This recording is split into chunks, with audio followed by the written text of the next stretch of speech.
Hello and a very warm welcome to Sports Recap. We've been missing for the last 4 weeks, can you believe it? But don't worry because we're back and we have an absolute humdinger of a show for you tonight.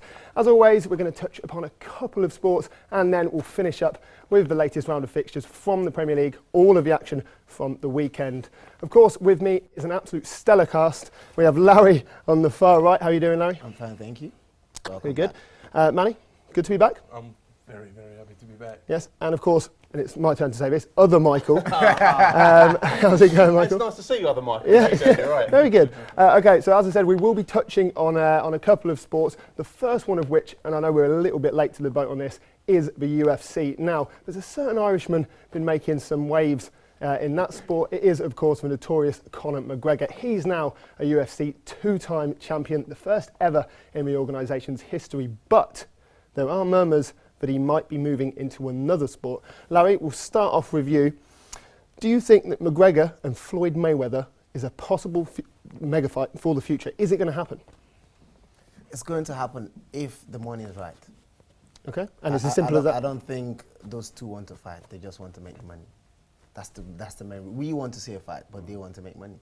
Mm-hmm. And Manny? Well, I mean, I kind of agree with him, to be honest, really. It looks like Mayweather's, for years, he's dominated the boxing world. He's gone undefeated. He's retired now. The only thing that would pull Mayweather out of retirement now is money. Because he is Money Mayweather. Absolutely. Show him the money.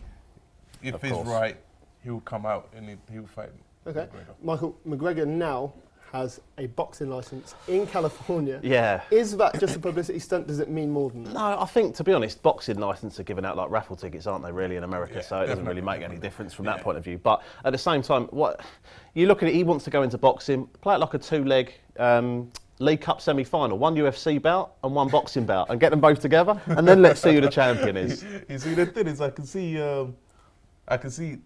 Conor actually getting into a boxing ring and being really good. Yeah. And he will be able to take Yeah, out some of because the he can boxers in But the division. is really But good it won't enough for be- Mayweather? That's the question. Is he good enough to fight the best, the absolute best in that division? And I don't think he is. But is Mayweather is still an the best? accomplished boxer. Is he still the best, though? He's still the best. It's only 2 years ago that, Well, or a year ago. That he To be beat- fair, if the fight would happen, I personally want to watch a fight. I don't want to watch two boxers running around the ring. No. I We don't watch want a to see the fight. Pacquiao. I Mayweather don't want to again. see Pacquiao Mayweather Two. again. It has to be a fight. That's You wanna what be everybody entertained, wants. Larry, don't you? Exactly. Yeah. We're paying almost £16 box office to watch that. Of course you are. You need something proper. Mayweather's already said if it does happen, it's not going to happen in the UFC, which is fair enough since it's a completely different, agree. completely different skill Definitely. set. So if those two do get in a ring, hypothetically in a boxing ring, Larry, who's your money on? What a question. Just because I want Mayweather to lose. Really? Wow. I want him to lose because that will mean he comes back into boxing because we miss him. I just want him to lose. Okay, Manny? See, I used to be a boxer, as you know. I mean, Ex-professional. Ex-professional. Yeah. as you Little know. plug there. So to not disrespect the sport, Mayweather has had years of professional training. He's an accomplished boxer. He should win. I mean, you can't just go from being a mixed martial arts athlete to jump into the boxing ring one day and say, okay, I'll beat the best in the game. It just doesn't happen like that. I don't think he'll stand a chance against Mayweather in a ring. And Mike? I think it's got to be Mayweather. First of all, he'll beat McGregor, then he'll take on Manny. What else can he do? He might have to shoot up 4 weight divisions. That is what the boxing world is waiting for. Of course. Mike, I'm telling you, I mean, I got a call from Antonio Tarver the other day Oh, saying he was a piece of me. Even bad boy Derek Chisora was a piece of me. McGregor who? So moving on, we did say we'd discuss another sport. Formula One lost something of an icon last week. Of course, Nico Rosberg won the championship and then promptly retired. Larry, we'll start with you again. How big a loss is Rosberg for Formula One? To be honest, it's not that big a loss. No? Let's just be honest. Really? You said Oh. something of an icon. He is not really an icon. He's somebody that's just been opportune in a decent enough car to win a championship. and like Michael said, he chickened out. Yeah, he's bottled it. That's literally what's done. He's not in the same boat as a Vettel, as an Alonso, as even a Raikkonen or a Jenson Button. He's not. Nobody sees him that way. We're not even talking about Lewis Hamilton. Lewis is high up there. So he's not in that league. At best, he looks like a Massa. Yeah. But the thing is that, Larry, I mean, I agree with you to a certain extent, but I have to disagree with you because although I think your comment is right that I wouldn't put him in the category of calling him an icon. No. I think, one world championship is, I mean, he won it by 5 points. He didn't absolutely dominate the year season. But it is a massive loss to Formula One right now because when you look at it, the last season, 21 races, he won 9 of them. And Lewis Hamilton won 10. So between But his car was more. He went all through the season without retiring, though, didn't but he's asking how much of a loss will it be to Formula One? It's a massive loss because the whole season, the past 3 years, has been built on Hamilton versus Rosberg. Now that Rosberg's out of the equation, who's stepping up? Where's the rivalry for Hamilton now? My next question, things that now get a little bit more exciting for Mercedes, don't they? Oh, yeah, without doubt. I mean, if I was Mercedes team, I would be clawing at the door to get Verstappen. I think he's a fantastic driver. That wouldn't happen. No, I agree. Just But at the same time, if you look at the last race of the season, Vettel, he got a fresh set of tyres on in Abu Dhabi, and he's gone through the field like a knife through butter. So I think Vettel's still got it as well. So I think, yeah, I get what you're saying, Manny, that there is a loss there of like the big blockbuster Rosberg versus Hamilton. But I think Vettel can still do it. I think Verstappen definitely can do it. So I don't think it's necessarily... It is a loss. Like any sport loses their world champion, I'm afraid that's a massive loss. But I think Formula One can recover with that. Looking at Nico's, to answer your question, there was an article I read a few weeks ago, just before I retired. Would he be a worthy champion? That explains it. Because people don't think he's a worthy champion. Why is he not a worthy champion? Because he talked about 9 wins. Yeah. 9 wins to Lewis Hamilton's whatever. 10. But and he at got least more podiums. Three of those. He won it by 5 Well, points. he was very consistent. Exactly. And I give him that. So- he was so very what efficient, more partly because of the car.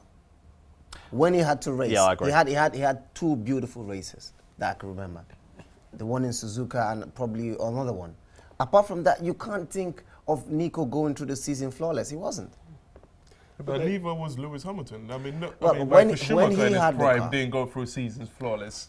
So, I mean, I know Yeah. you're not a big fan of Rosberg. No, Time no, and no, time no, again, no, we no. sit here No. and, you criticize No, him. no. And The sometimes question I think is- you're quite harsh on the boy. Sometimes I think you're quite harsh. He's done it. We sat here a couple of weeks ago. 4 weeks Congratulations to ago, Nico. Yeah, and we we all said asked, that one. can he actually go on and finish it? Yeah, or yeah. will Lewis Hamilton be able to claw back? Hamilton tried. He clawed back some points, but he couldn't. And he went and got podium and finished and got his title. He's had a baby. I can understand where he's coming from. He's 31 years old. He's been racing since he was 6 years old. He's dedicated 25 years of his life doing something. It comes a point in time where you don't want to get on that flight and be in Abu Dhabi. You don't want to be in Russia. You don't want to be, in China every weekend when you're newly married and you've got a kid. There comes a time where a man has to take a step to do I'll tell something you what else. the chairman of I Mercedes said understand. today. He said that he's disappointed in Nico. Obviously, everybody respects the fact that he made that decision and he's retiring at the top. But he's saying, wait, because he said to them, if I did not win, I wouldn't have retired. That's a slap on the wrist. No, that's not a slap on the wrist because I mean, as you know, I'm a former athlete. I used to box at Chelsea. So I mean, just coming back to it, you set yourself a goal when you're a young kid. That goal is a dream when you're a kid, to win the World Cup as a footballer, to win the World Heavyweight Championship as a boxer, and to win the World Championship as a Formula One But One you driver. quit immediately after it, though. But he's achieved it. He's achieved his dream. What more I now? think Should he? what everyone is disappointed in is the fact that he showed some fear. He could have said at the beginning of the season, you know what, this is my last year. But because he didn't say it, and now he's won, everybody thinks it's a fluke. Yeah. That the guy's just won, quickly is running away. No. If you had said at the beginning, I'm retiring at the end of the season if I win, or this is my last year, It would have then been a little everybody bit- will a little respect bit him. different. Let's But bring it before- to football. Let's bring it to football, right? Alex Ferguson, his initial plan was to retire at the end of the 2012 Yeah. season, and he was after that Sunderland game finished. He had made up his mind to retire, winning the trophy. what happened? City won that trophy, and then he stayed another year to win, to retire on top. That's what you do. That's what a lot of champions do. That Alex Lennox Ferguson Lewis is did a that. champion. That's the difference. He's a But champion. you're criticizing him for retiring after becoming world champion. Well, I'm what more do you disappointed. want? I'm disappointed Wow. that he did it this way. Okay, I did promise you that I'd ask the guys who they thought was going to win Formula One next year without Nico Rosberg. Lewis Hamilton certainly got a point to prove. Larry, who do you see taking it? I still think Lewis would have been pushed that much harder because he hadn't had a really stiff competition for the past 2 years. I feel like he took his foot off the gas a bit this season, and next season he's going to have to work You're twice going as for hard. Lewis as well? I'll go for Lewis. Michael, is it a clean sweep? No, I'm having Max Verstappen. I'm going out there just to disagree with these two guys. Exactly, Just to be awkward. exactly. No, I'm going to have Max Verstappen because I've watched him this season and I've watched quite a few of the races and he's gone through the field fantastically well. So I get where you're coming from and yeah, I agree. I think if you were going to have an outside bet, you'd have Verstappen, but don't write off Vettel either. There you go, I'm going to sit on the fence. Is that Okay, him, so we've got 2 Lewises and 1 sit on the fence. Yeah, there you go. is that him based on him jumping to Mercedes? No, even in Red Bull because the regulations are going to change next year. There's more technical. So I fancy Red Bull next year. All right. Okay, so we've talked UFC, we've talked Formula One. Now, of course, it's on to the Premier League, which witnessed plenty of action at the weekend. Of course, one of the best showings to be seen was between Bournemouth and Liverpool. Now, that match, if you haven't seen it, I'd suggest watching the highlights because to say it went off is a bit of an understatement. 4-3, it finished to Bournemouth, and that courtesy of a Nathan Ake finish in the literally last minute of the game. Larry, what did Liverpool do wrong, or what did Bournemouth do right? I think it's more down to what Liverpool did wrong. Because Bournemouth just stay playing. They stay marking hard, they stay putting some pressure on the Liverpool players. It's so basic. You're 3-1 up. At best, draw the game. At best. They missed Matic. He wasn't playing, Matip rather. He wasn't defending. But Liverpool's problem all through the season has been defending. And that's the same thing that's cost them I think it's cost them at least a top 2 place in the Premier League. They looked to kind of crumble in the last third of the game against Bournemouth, wasn't it? Because up until then, it had been comfortable. It was easy for them when they were 3-1 up. It was so easy for them. At least just see the game out. But they can't defend. That's Liverpool's problem this season. They can't defend. They've almost taken the Barcelona mantle on of, right, you score 4, we'll score 6, and etc., etc. So, but unfortunately, you can't do that. I mean, they've got Mascherano, I think, has turned into a great centre-back at Barcelona. They've got James Milner in defence, who, to be honest, I like James Milner, but he's not a defender. And you only looked at it yesterday. James Milner should be running down the wing, like pulling the strings like a Carrick role in the middle of midfield. And I think if Liverpool are going to succeed this season in January, they need to buy defenders. Who can you see them bringing in now? It's a great question that I don't have the answers to, Manny. However, I think they've got to go for someone, even if they shop abroad or they look into the German league. I think is a great step up to the Premier League. Although the Bundesliga is a league on its own right, I think you could get somebody out of there. They defend really well. They could easily get Winston Reid from West Ham. I don't understand why Skittle. Why? He's old. But he did a fantastic job last season. He did, but I think And he's doing a good job now. he's got an easy gig in Turkey. Or nothing's an easy gig, but An playing easier gig than, I think than the rigours of Premier League football. Yeah, and I think if you're playing every single week at his age, I know we joke about him being old, like he's in his 30s, but at the same time, I think the body starts to ache and stuff like that. The Turkish league is not as competitive as we see the rest of the leagues in Europe. So I think he's kind of gone there almost to, like people go to the MLS to semi-retire. A little bit of a step down. So we've talked about their defence obviously being a major problem. Their attack is good. However, it has been blunted with the injury suffered by Felipe Coutinho. How big a loss do we think he's going to be? Michael, we'll go to you. Huge. He's like one of the players of the season for me in the Premier League. We talk about pulling strings in the middle of midfield, and we've done that a lot this season, especially with Man City. We've talked about them. Coutinho was playing that role where he could spread the ball anywhere across the pitch, and I thought he was fantastic. You really saw they missed him so much. The lack of creativity, although they scored 3 goals, Liverpool, they weren't as creative as they normally are. So with him, they could have won the league. Now they won't win the league. That's how big it is. Interesting, because that was my next question. Since we've already got Michael's verdict, Manny, will come to you. Can Liverpool win the league this year? And if not, why not? No, I disagree. I do not think Liverpool can win the league. Just because year in, year out, we always say Liverpool can win it. They start putting a couple of performances together, and then everybody starts jumping on the bandwagon. This is the year. This is the year they end the 26 years, 27 years, and now we're going up to 28 years now. And I don't think they're going to win it. I definitely agree with Michael here. They need to tighten up at the back because they can't keep using that Barcelona mentality. And now Barcelona themselves have actually tightened up at the back. But do you know what they need? That we all have talked about and praised? Kante at Chelsea. They need someone like him. I know he's a fantastic player. They need someone like him sitting between the defence and the midfield just to shore up the team. Larry, how about yourself? I think I'll go as far as saying that the only two teams I think can win the league based on the fact that they have some sort of sub. They have better players. They have a bigger 11. They have a squad. Liverpool don't have it. Chelsea they don't have that. Aside the first 11 that plays, you can't see any other person coming in, especially their formation. Ivanovic is going to come on for Moses. That's not the best formation. No. That's not the best man for the job. So for me, Liverpool can't win it, even though Coutinho is still fit. Because they can't go through the season playing. Who else is in the bench for Liverpool? Well, Sturridge should be, and I think you've hit the nail exactly on the head there. If they had someone like Sturridge, like if Mane gets injured or Origi gets injured, they're in trouble because they're looking for Sturridge and he's sitting at home with his feet up because he's injured. So, yeah, I think you've hit the nail on the head there. I think they need to have the squad. Yeah, well, they do score a prolific goal.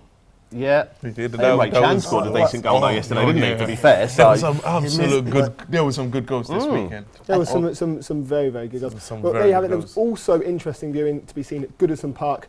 Manchester United could only manage a 1-1 draw against one of Kerman's Everton. So, guys, I'll put it to you: is this points drop for Manchester United, or is it points drop for Everton since it was a home fixture? I'll go with United. For over the years, United's the bigger team. I mean, no, you say that, but in this season, are they the bigger team? I think if you look at United are still the bigger team. I think if you look at the display, Manchester United have played better. They just didn't play as good yesterday, but they've played better in the past, I think, 3 or 4 weeks. They've played much better. They played well. Yesterday wasn't that great, but if you look at their attempts on target, you can arguably say that De Gea was the man of the match. Yeah. And that says a lot.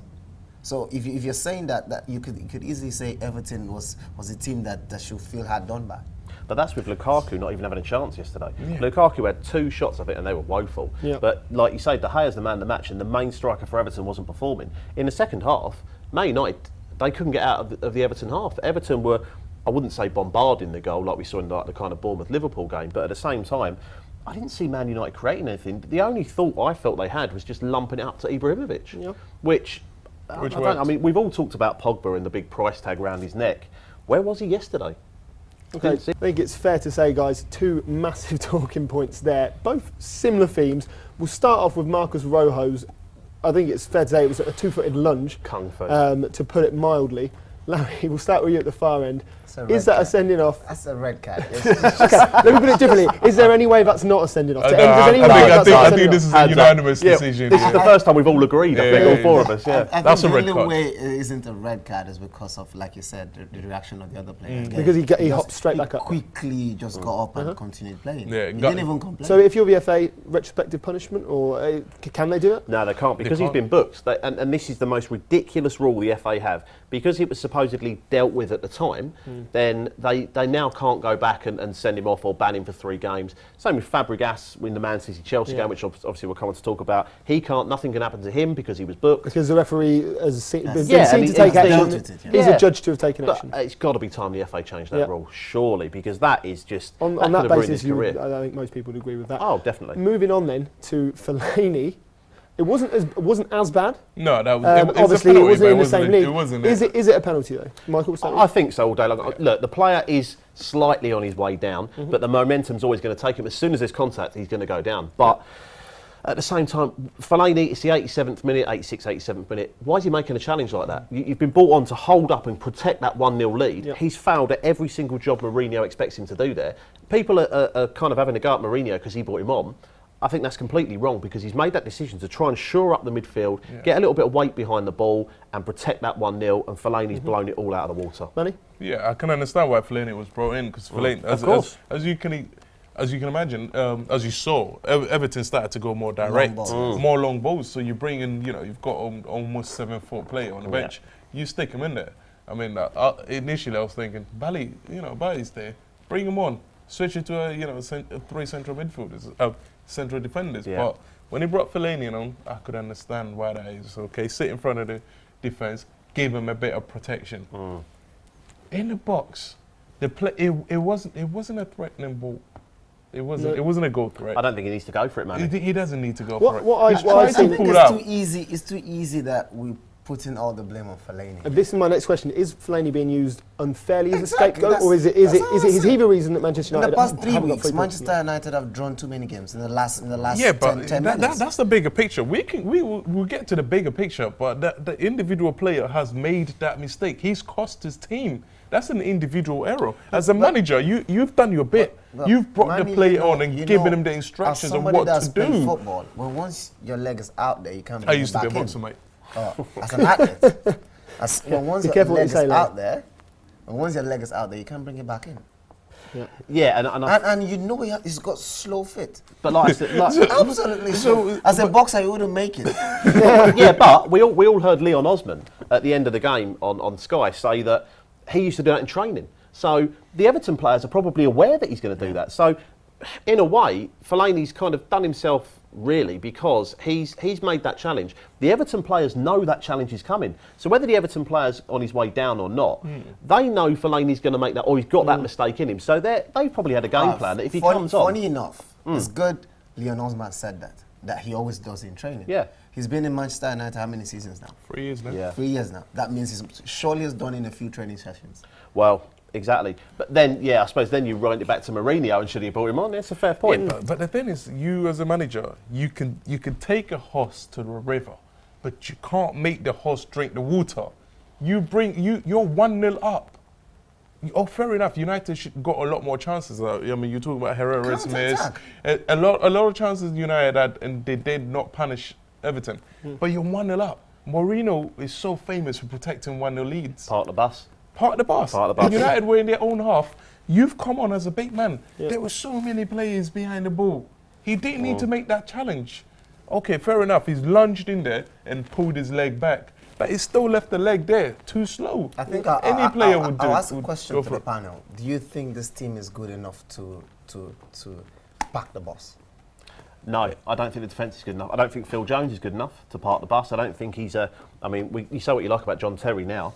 John Terry, when Mourinho was at Chelsea, he's got people like Terry parking the bus.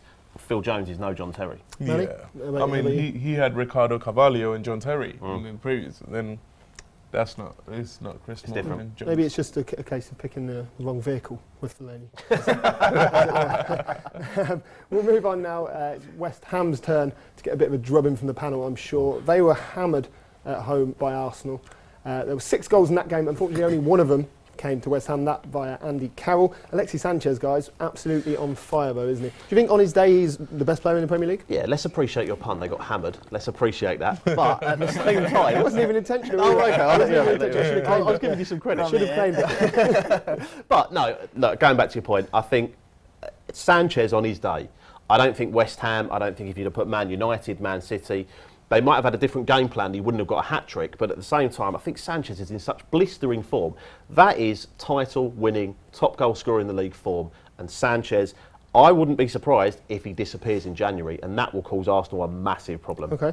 And Manny, keeping Sanchez fit, or as I say, keeping him at the club, is that the key to Arsenal winning the Premier League this Keeping year? him fit, first of all, is the key, because Arsenal have changed their... This is the first time I've seen Arsene Wenger make a bold decision in so many seasons. And he's changed their strategy and actually played an attacking midfielder as a central striker. And I'm sitting back thinking, why have you not done this a long time ago? Because Sanchez is so good. Blistering. Sanchez reminds me exactly of how Suarez plays. And he's more technical. He's such an amazing player. He's a world-class player. I mean, I know a lot of people Well, don't want to give use that that time, word. yeah. We don't want to use that tag, but Sanchez is a world-class player. But can you Sanchez and imagine? Coutinho is what we got. Can you imagine if you put him in with Suarez, Neymar, Messi, and Sanchez? So we talk about the three of them. Put those four together.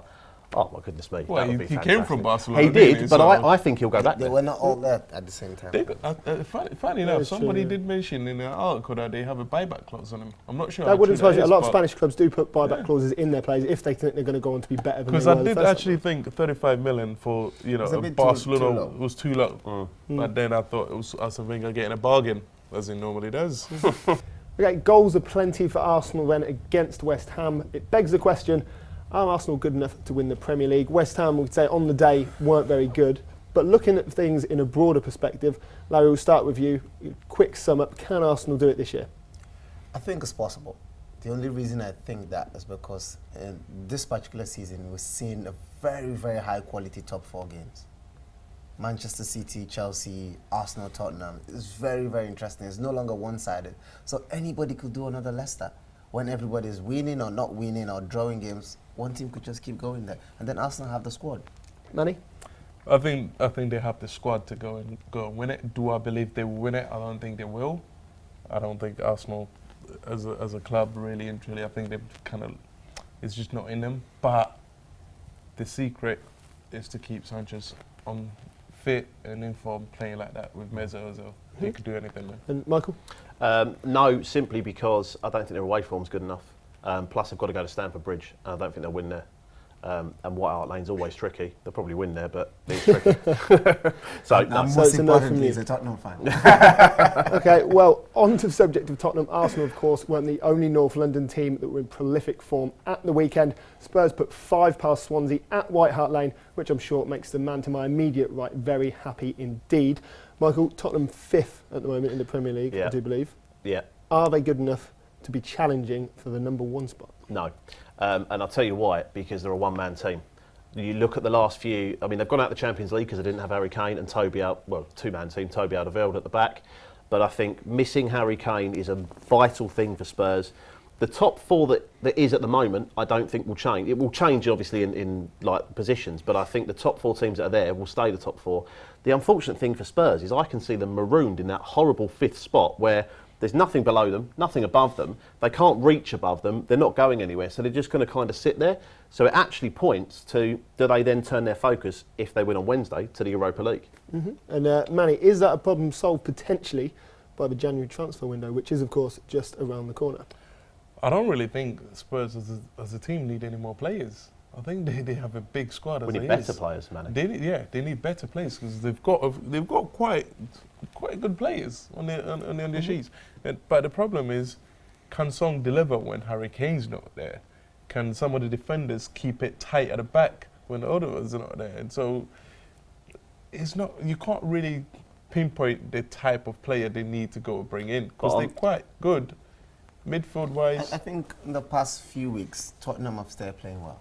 Aside Harry Kane coming back in, Christian Eriksen for one has started playing well. He stepped up. He didn't start well during the season. He started playing well. And you talked about them not being in the top 4. I disagree because Tottenham team is so much better than Liverpool. You've got to team. lose one of the current top 4 if Spurs are going to go into But the the top Liverpool 4. team isn't that good. I think Tottenham They're not can that actually good. move in.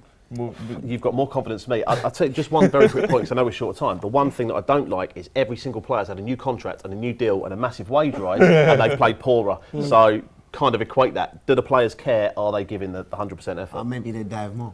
Well, okay, yeah. Perhaps, potentially. The biggest clash of the weekend saw Chelsea travel to the Etihad Stadium to play Manchester City. There were goals and there were fights. Of course, there was a couple of sending-offs as well. Guys, what did we make of the game? Did Chelsea deserve the Firstly, victory? I get a lot of people saying Chelsea played really well. Not really. No. Not really, because everybody's saying, well, Chelsea have put down a mantle, they're going for the league. Manchester City played so well. They could have been 3-0 up. Yeah. De Bruyne scores that goal from a yard. And it's He's a done. pro. And The game it's is game over. over. Yeah, I agree. He hit the bar. Yeah. He hit it, Is but- that? Do you think that puts Conte's men to bed? Yeah, that was the turning point of the game for me. Absolutely. If Manchester City had scored that goal, I think you would have seen different substitutions. We wouldn't have had the brawl at the end. All right, David Luiz shouldn't have been on the pitch. It's all in hindsight. But De Bruyne scores, it's game over. Okay, and if we're talking title stakes, which obviously most people are now in that fixture, how important is that come the end of the season? Oh yeah, it's massive important. That's what wins. Do you titles. think that the margins could be that fine that is the win that separates Chelsea from City at the top? I sort of disagree because I talked about the quality of the top 4 games. It's very, very tight. You don't see one team. Obviously, Arsenal beat Chelsea 3-0, but then Chelsea have changed. So they've changed ever since that game. It's so tight now. Tottenham beat Man City. Arsenal still have to play Chelsea. Chelsea still have to play Man City. They still have to play Liverpool. Spurs are away to Man United this weekend. And that's still very tough. That is a massive pivotal game because that's the type of game that the old Spurs would have lost. Yeah. And I think Man City, that game on Saturday was the old Man City losing, whereas they need to get back and find that new Man City, how they won the league. Okay. And in one word, guys, Larry, I'll start with you. Chelsea or City for the league if you have to pick one? City. Manny? I'll go with City. To be honest. I'm having Chelsea. Chelsea. Yeah. It's always going against us. Okay, we'll move on. Crystal Palace produced arguably the shock of the weekend. They thumped Southampton 3-0, courtesy of goals from Christian Benteke and James Tompkins. Guys, what happened there? Was it that Southampton did something wrong? Was it just that Palace had a very, very good day at the races? Change that courtesy of 2 goals from Southampton. Yeah. Because yeah. Palace Fraser Forster, what was it? On the Was day he drinking before the game? And here's a side note: on the day that England manager was in the stands that's poor. watching, he decides to have one of the worst games. I went to see. I was at the stand. I was in the stands watching the EFL game between Southampton and Arsenal. And I loved it. I did absolutely He played was Arsenal awesome. 2-0, and he was awesome. And I was sitting right behind the goal, and I was looking at this. I was like, he's a giant of a goalkeeper, isn't he? Yeah. And he's so good. And then what happened?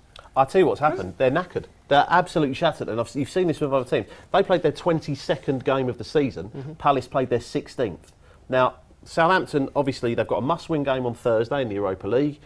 I think they are an outside. Obviously, there's only 4 teams left in the EFL Cup, so anyone can win it. Yeah. So have they almost just kind of thought to themselves, we need a rest at some point here? And they've almost taken their foot off the gas and gone, right, okay. They've not done it intentionally, obviously, but I think they've almost kind of relaxed too much, or they're just not up to fitness because they're not used to playing Saturday, Wednesday like you would one of the so-called bigger clubs.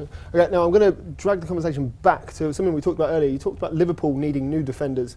There's a lot of rumours going around on the transfer rumour mill that Virgil van Dijk could be moving from Southampton in January. Is he the sort of man that fits Liverpool's bill?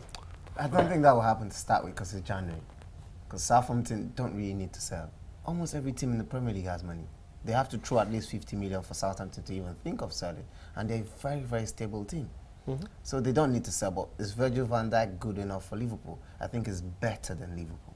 Okay, interesting. Really? Interesting. Wow, Manny, that's how a about big you? statement. I think it is. Manny, you agree with that? Or? Yeah, I think it's Liverpool standard. He's Yep. a very good player. I mean, particularly in that EFL Cup I was watching live, he performed really well. He held it Mike? back. He'll go to Liverpool because Southampton are Liverpool's feeder club. That is true. Exactly. That is what they say. Mind you, the Crystal Palace manager is still going to get sacked.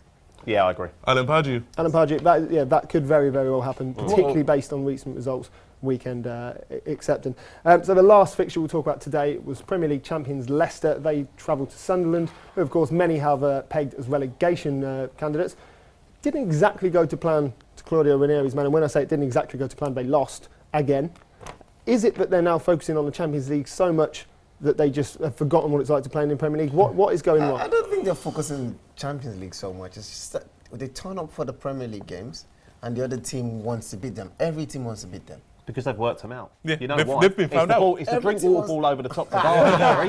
And unfortunately, every single team has worked them out. I say it every single week, and I know. Obviously, we have a laugh about it, but every single Premier League team has worked them out. And Sunderland, a few weeks ago, let's give Moyes some credit. Like they've won 3 out of the last 4 games. Everyone was like, Moyes is gone, replace him now, bring back Big Sam. He's done that, but Leicester turn up now. You're right, everyone wants to beat them, but I just don't think they're as sharp as Mahrez doesn't even want to be there, Let Larry. me add something to that. So just before the show, I was looking at the table and I saw Sunderland bottom 3, and I was thinking, this guy's won 3 games in a row. What's going on? It's because their form was so bad. It was form was that so even bad. with 3, even to with start 9 points, they're still not that out. even 3, 9 points. It's still it's a But long- don't forget, still a long way to go. Man United are only 10 points off the relegation zone. That is true. And they're 6th. So if you look from 6th all the way down the bottom, there's only a tight. 10-point Can you difference. imagine if David Moyes' Sunderland finished above Manchester Oh, United? and Man United get relegated. I think we're going to get money to We leave can Manchester. dream, I think. We can dream. So moving back to Leicester, how long is it before Claudio Ranieri is at risk of losing his job? Do we think his job is at all linked to their Champions League journey? I mean, if they get knocked out in the first knockout round, obviously then he's under pressure because you're low in the Premier League and you haven't even got European. I think it's dreams clear fall to back on. see that it's not the manager's fault; it's the players. Yeah, definitely. I wouldn't say they're not confident enough. They don't apply themselves to the Premier League. But look They're at not Mahrez marking though, enough. Larry. Yeah, it's a bit too. Yeah. It's a bit too relaxed. Mahrez only turns it on for the Champions League games. Mahrez is fantastic because he's got the stage and the big, like everybody's watching him. I think, and Payet at West Ham, obviously we talked about West Ham, but Mahrez wants that big move, so he switches it on for the Champions League, looking for that big move in either January or August. Do we think he's going to get it? Yeah, he will. Yeah, Manny? Which club? Oh, I don't know, but I definitely think he'll go from Leicester. All right, fair enough. I think it will be a challenge to go into the top four because all these coaches they keep looking at the way you apply yourself. Well, what if he does the same thing for my team? Look at his attitude. Your attitude His matters attitude a lot. stinks, Larry, at the moment, because he matters can't a be bothered. lot. No. Okay, well, with Leicester kind of throwing the dice in terms of the relegation battle, Sunderland very firmly in the relegation battle. 3 clubs that are going down at the end of the season. Larry, who have you got? Hull, Sunderland. Yeah. So you don't think David Moyes is going to do it No, and Okay. then Middlesbrough. in Middlesbrough? So no Swansea. You think Swansea are going to? Oh yes. Well, You can't have 4, Larry. I'm afraid that's it. We've had your 3. We've had your 3. Manny? I don't think Swansea are going to go down. Bob Bradley will be able to keep him up. Swansea is too big a club to go down. But then again, we said that about Newcastle, we said that We about did. Aston Villa. And Leeds. So who have you got, Manny? Your 3. I'm You going to have go with pick Hull 3. because I think Hull are doomed. I'm going to go with Sunderland because I don't think David Moyes will be able to keep him up. I'm pretty sure he's going to leave before the end of the season. Sunderland have had, 7 managers in the last 3 years? Yeah. I could see them that changing again. And I'm going to go with the last team. I'll go with Middlesbrough. They're going to be the yo-yo club now. Yeah. Even with the likes of Negredo, Valdez. Doesn't matter. Negredo can't And get Mike, the ball. to finish us off. Middlesbrough will win 3-0 tonight, but Swansea, Palace, West Ham, those 3. Straight. You I've got it. spoke like I've a got man it. who's put thought into this before. I have. I definitely have. I read the script. Swansea, Or was this at the Palace. start of the season when you thought, Tottenham going to be in the No, relegation? no, Are you yeah. trying to get rid of your London rivals? Yeah, no, I genuinely, West Ham. if you asked me to put money on it, I would put money on Swansea, Palace and West Ham. I don't think West Ham will go down. I think West Ham's too big a club. Imagine. Come back Not to me, too mate. much. Just imagine, They yeah, have we will enough have this players to discussion stay up. in a few more months and see They'll where we're stay. at. But for now, that is all we've got time for tonight. As always, tune in again next week for more of the same, perhaps something a little bit different. You never know what's going to happen on this show. But for now, from me, Larry, Manny, and of course, other Michael, good night.